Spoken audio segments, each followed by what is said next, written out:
नमस्कार दोस्तों, बहुत बहुत स्वागत है आप सभी का हमारी 2 मिनट स्टोरी में। दोस्तों, आज की कहानी जिउतिया व्रत विशेष पे है, उसी पे आधारित है। यह जिउतिया व्रत बहुत ही कठिन होता है और हमारी भारतीय महिलाओं को देवी ऐसे ही नहीं कहा जाता है। हमारी भारतीय महिलाएं अपने पुत्र के लिए, अपने पति के लिए बहुत ही कठिन व्रत रहती हैं। तीज का व्रत पति के लिए और जिउतिया का 24 घंटे निराचल रहकर अपने पुत्र के दीर्घायु के लिए मंगल कामना करती हैं। और इसमें 3 कथाएं मुख्य हैं जिसे सुनना बहुत ही जरूरी है। पहली कथा है जिमुत वाहन की। इन्हीं के नाम से जिउतिया व्रत शुरू हुआ था, इन्हीं के नाम पे पूजा की जाती है। और दूसरी कथा है चील और सियारिन की, और तीसरी कथा है भगवान श्री कृष्ण और उत्तरा के गर्भ की। ये 3 कथाएं मुख्य हैं। यह 3 कथाएं व्रती माताओं को जरूर सुनना चाहिए। तो आइए मैं सुनाती हूँ आपको पहली कथा जिमुत वाहन की। बहुत समय पहले की बात है कि गंधर्वों के एक राजकुमार हुआ करते थे जिनका नाम था जिमुत वाहन। बहुत ही पवित्र आत्मा, दयालु व हमेशा परोपकार में लगे रहने वाले जिमुत वाहन को राजपाट से बिल्कुल भी लगाव नहीं था। लेकिन पिता कब तक संभालते। वानप्रस्थ लेने के पश्चात वे सब कुछ जिमुत वाहन को सौंप कर चलने लगे। लेकिन जिमुत वाहन ने तुरंत अपनी तमाम जिम्मेदारियां अपने भाइयों को सौंपते हुए स्वयं वन में रहकर पिता की सेवा करने का मन बना लिए। अब एक दिन वन में भ्रमण करते करते जिमुत वाहन काफी दूर निकल आए। उन्होंने देखा कि एक वृद्धा काफी विलाप कर रही है, बहुत तड़प तड़प के रो रही है। जिमुत वाहन से कहा दूसरों का दुख देखा जाता था। जिमुत वाहन तो पहले से दयालु थे। उन्होंने सारी बात पूछी तो वृद्धा ने बताया, मैं नागवंश की स्त्री हूँ, मुझे एक ही पुत्र है, मेरा पति भी नहीं है। पक्षीराज गरुड़ के कोप से मुक्ति पाने के लिए नागों ने यह व्यवस्था की है कि वे गरुड़ को प्रतिदिन एक एक नाग भक्षण के लिए युवा नाग सौंपते रहेंगे। और आज मेरे पुत्र शंखचूड़ की बलि का दिन है। आज मेरे पुत्र के जीवन पर संकट है। थोड़ी देर बाद मैं पुत्रविहीन हो जाऊंगी। मेरे बच्चे को आके गरुड़ खा लेंगे। और इतना कूदन करके, इतना विलाप करके रो रही थी। एक स्त्री के लिए सबसे बड़ा दुख क्या होगा कि उसके जीते ही उसका पुत्र न रहे। जिमुत वाहन को यह सुनकर बड़ा दुख हुआ। उन्होंने उस वृद्धा को आश्वासन देते हुए कहा कि माता डरो मत, मैं तुम्हारे पुत्र के प्राणों की रक्षा करूंगा। आज उसके स्थान पर मैं स्वयं अपने आप को लाल कपड़े में ढककर उसके सामने उस शिला पर लेट जाऊंगा, जिससे गरुड़ मुझे खा जाए और तुम्हारा पुत्र बच जाए। इतना कहकर जिमुत वाहन ने शंखचूड़ के हाथ से लाल कपड़ा ले लिया और वे उसे लपेट कर गरुड़ को बलि देने के लिए चुनी गई शिला पर जाकर लेट गए। अपने समय पर गरुड़ बड़े बेग से आए और वे लाल कपड़े में ढके जिमुत वाहन को पंजे में दबोच कर पहाड़ के शिखर पर जाकर बैठ गए। गरुड़ ने अपनी कठोर चोंच का प्रहार किया और जिमुत वाहन के शरीर से मांस का बड़ा हिस्सा नोच लिया। इसकी पीड़ा से जिमुत वाहन की आंखों से आंसू बहने निकले और वह दर्द से कराहने लगे। अपने पंजे में जकड़े प्राणी की आंखों में से आंसू और मुंह से कराह सुनकर गरुड़ बड़े आश्चर्य में पड़ गए, क्योंकि ऐसा पहले कभी नहीं हुआ था। उन्होंने जिमुत वाहन से उनका परिचय पूछा। जिमुत वाहन ने सारा किस्सा कह सुनाया कि कैसे एक स्त्री के पुत्र की रक्षा के लिए वो अपने प्राण देने आए हैं। आप मुझे खाकर भूख शांत करें। गरुड़ उनकी बहादुरी और दूसरे की प्राण रक्षा के लिए स्वयं का बलि देने की हिम्मत से बहुत प्रभावित हुए। उन्हें स्वयं पर पछतावा होने लगा। वह सोचने लगे कि यह एक मनुष्य है जो दूसरे के पुत्र की रक्षा के लिए स्वयं की बलि दे रहा है, और मैं हूँ जो देवों के संरक्षण में हूँ, फिर भी दूसरों की संतान की बलि ले रहा हूँ। उन्होंने जिमुत वाहन को मुक्त किया।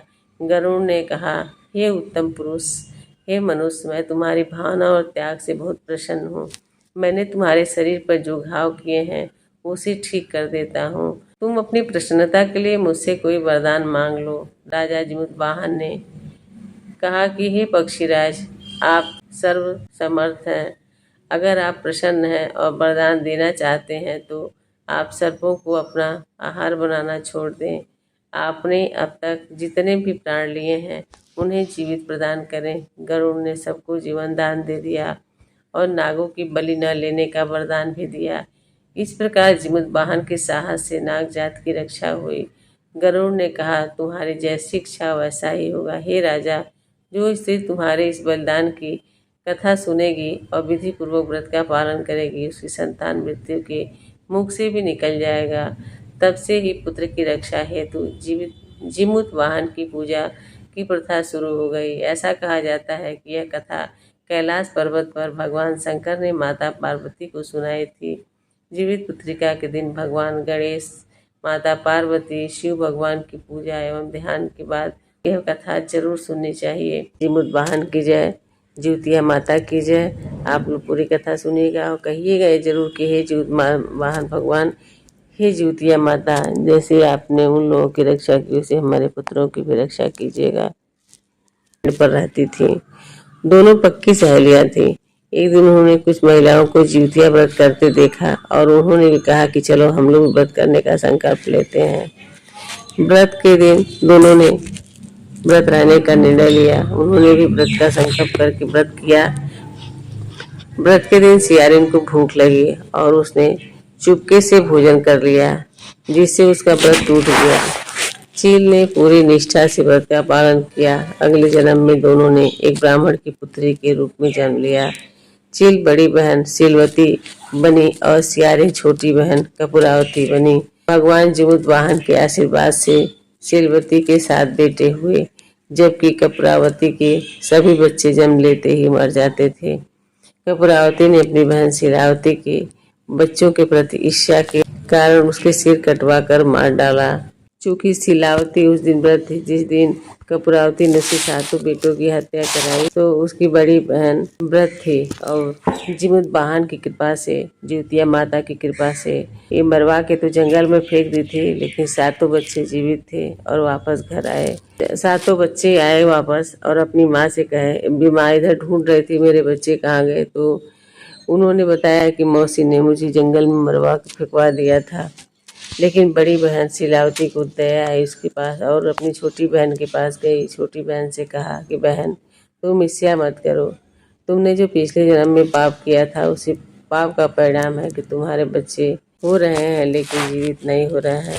तुम नियम पूर्वक जिउतिया माता का व्रत करो और जीमूत वाहन जी की पूजा करो, भगवान जी की पूजा करो, तो तुम्हारे भी पुत्र जरूर जिएंगे। तो अपनी बड़ी बहन से क्षमा मांगते हुए कपूरावती जिउतिया का व्रत रखी, नियम का पालन की, तो उससे भी पुत्र हुए और उसका भी पुत्र जीवित हो गया। तो हे जिउतिया माता, हे जीमूत वाहन जी, जैसे उसके पुत्रों की रक्षा हुई वैसे सभी महिलाओं के पुत्रों की रक्षा कीजिएगा।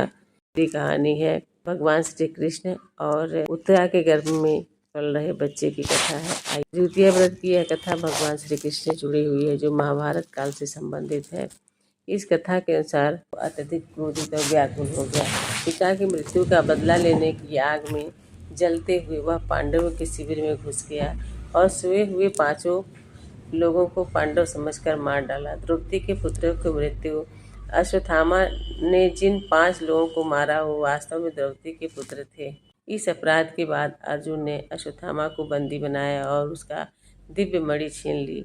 मणि छीनने से और भी क्रोधित अश्वत्थामा ने पांडवों के पोते यानी अभिमन्यु के अजन्मे शिशु को नुकसान पहुंचाने का निश्चय किया।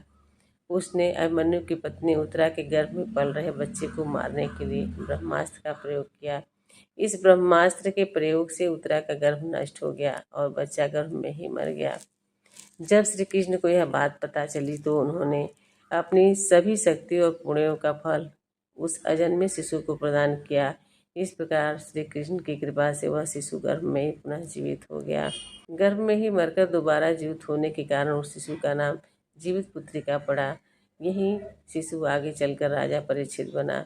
इसी घटना के बाद से माताएं अपनी संतान की दीर्घायु और मंगल कामना के लिए जीवित पुत्रिका का व्रत रखने लगी, जिसका प्रथा आज तक चली आ रही है और जीवित वाहन की पूजा की जाती है और जिउतिया की 3 कथाएं सुनी जाती हैं। तो दोस्तों, आप लोग को जो मुझे जानकारी थी मैंने सुनाया, आप लोग शेयर जरूर कीजिएगा ताकि सभी माताएं कथा से वंचित न रहें और कथा सुन लें। नमस्कार।